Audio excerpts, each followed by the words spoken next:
खबर इटावा से है, जहां आज हम आपको एक विशेष रिपोर्ट दिखा रहे हैं। इसमें इटावा हेल्प डेस्क के युवाओं ने एक ऐसा कार्य किया है जिसका ऋण चुकाना शायद असंभव है। जनपद इटावा में लगभग 2 वर्षों से सक्रिय इन युवाओं ने इटावा हेल्प डेस्क नाम से ग्रुप बनाया है, जो कि कोरोना काल से बराबर जरूरतमंद लोगों को सहायता उपलब्ध करा रहे हैं। चाहे वह भोजन हो, कपड़ा हो, फल हो, ऑक्सीजन हो या खून की जरूरत हो, इस टीम ने सभी जरूरी सामान उपलब्ध करा रही है। वैसे यह टीम किसी के परिचय की मोहताज नहीं है। सभी जनपदवासी जानते हैं कि इस टीम में हमेशा बिना किसी लालच के, निःशुल्क, बिना किसी भेदभाव के सभी धर्मों, सभी वर्गों को जरूरी सामान तथा रक्तदान करके जरूरतमंदों को एक नया जीवन दिया है। इसमें मुख्य रूप से मयंक भदौरिया, विशाल चौहान, गोलू ठाकुर, प्रतीक त्रिपाठी, विशाल भदौरिया, छोटू पंडित, पंकज शर्मा, तनय चतुर्वेदी, अमित बाथम, करण तोमर, वीरेंद्र चौहान आदि लोग मुख्य स्तंभ हैं।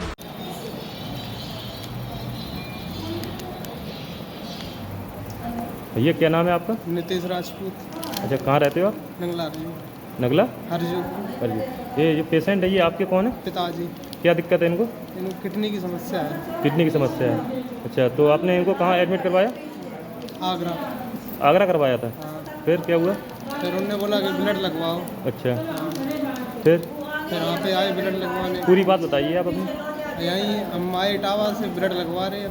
नहीं, ब्लड आपने, फिर आपको ब्लड कैसे मिला? आपने पता किया इधर उधर कहीं? हाँ, सब जगह पता कर लिया, कहीं नहीं मिला। अच्छा, फिर आप भैया से बात हुई तो आपने दिलवाया। अच्छा, तो हम लोगों से आपका संपर्क कैसे हुआ इटावा एलेक्स टीम से?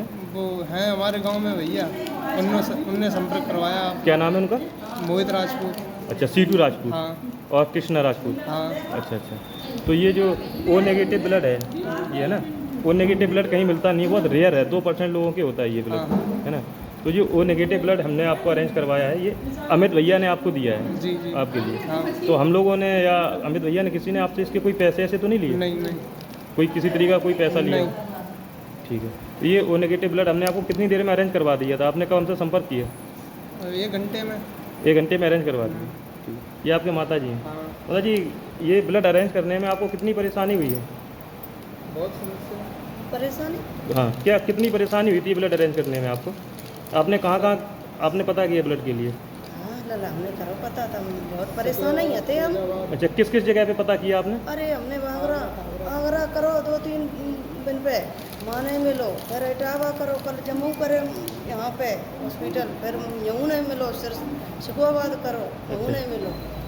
ठीक है, ये ब्लड हमने आपको अरेंज करवा दी। अगर आगे आपको कोई दिक्कत होती है तो आपके पास नंबर है मेरा, तो हमसे संपर्क कर लेंगे। ठीक है। और टीम के लिए और अमित भैया के लिए क्या कहना चाहते हो आप? बहुत बढ़िया, आपकी टीम बहुत ऊपर तक जाए, हम तो अच्छी टीम है। ठीक है, चलेगी। ठीक है, धन्यवाद भैया। ठीक है। आर्यन नाम है ना?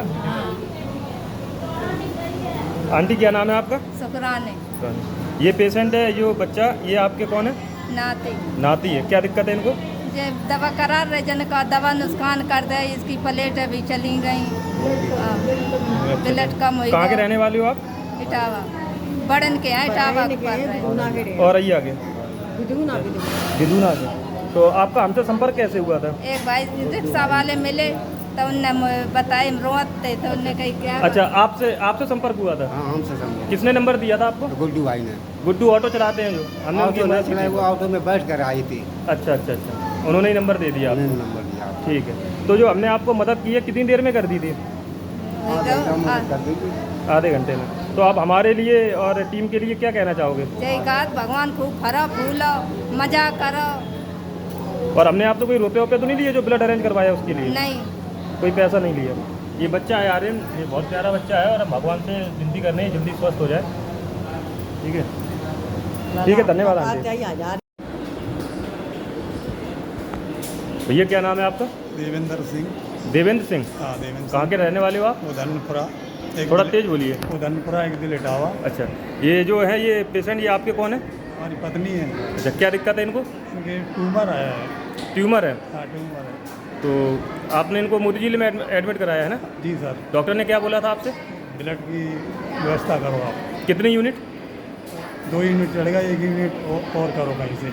अच्छा, 3 यूनिट के लिए बोला था? हाँ जी। 2 आपने कर लिया था, है ना? कर लिया, पर 1 अभी करूँगा जी। अच्छा, हम लोगों की टीम है इटावा हेल्प डेस्क टीम। तो हम लोगों से आपका संपर्क कैसे हुआ? ये हमारे भाई को परिचय थे, उन्होंने हमें कराया है। अच्छा, तो आपने मयंक भैया से संपर्क किया था?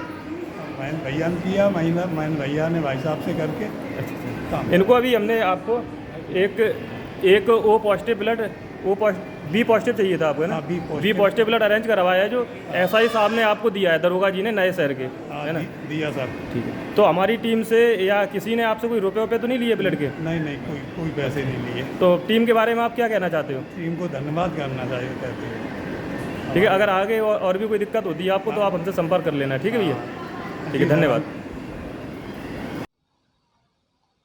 नमस्कार, आप देख रहे हैं टी20 न्यूज़। मैं इटावा शिव कुमार सिंह। आज हम आपको इन युवाओं से मिलवाने जा रहे हैं जो कि बिना किसी स्वार्थ के, बिना किसी लोभ लालच के हमेशा एक दूसरे की मदद के लिए तैयार रहते हैं।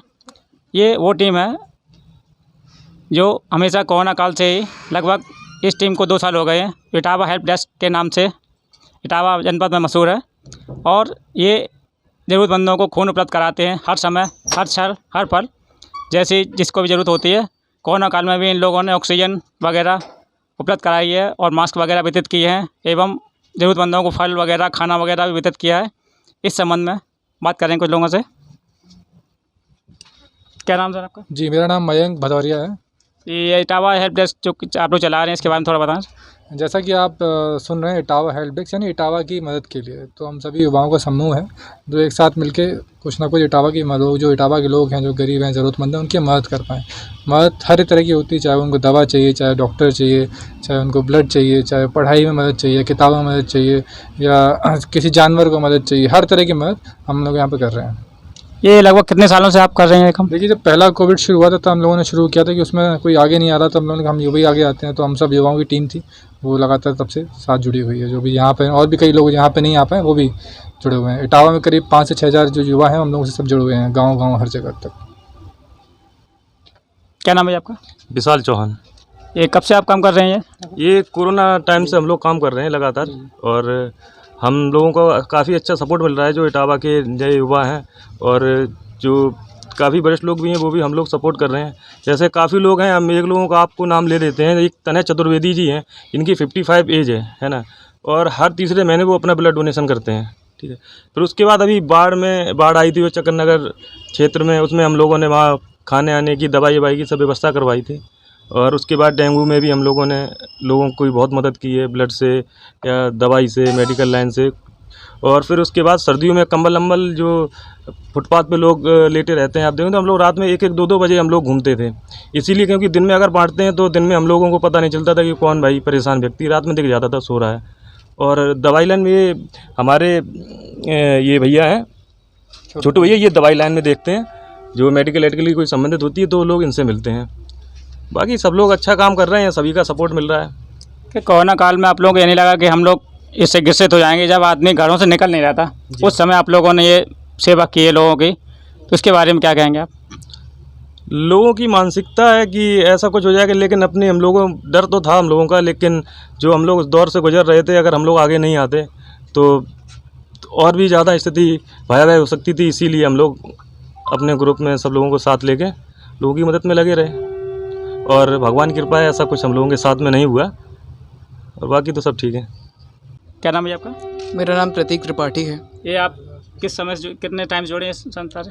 ये हमने 2020 में इसका संचालित शुरू किया था। हमने जब कोरोना काल आया था तब हमने मित्रों के समूह के साथ में इस समूह का स्टार्ट किया था, और इसमें हम लोगों की सेवा करते थे। जो भी लोगों को परेशानियां होती थी, रक्त से लेके ऑक्सीजन से लेके, लोग बहुत विफल परिस्थितियों में रहे। कोरोना काल में बहुत लोग परेशान रहे, हर हॉस्पिटल में मारी रही।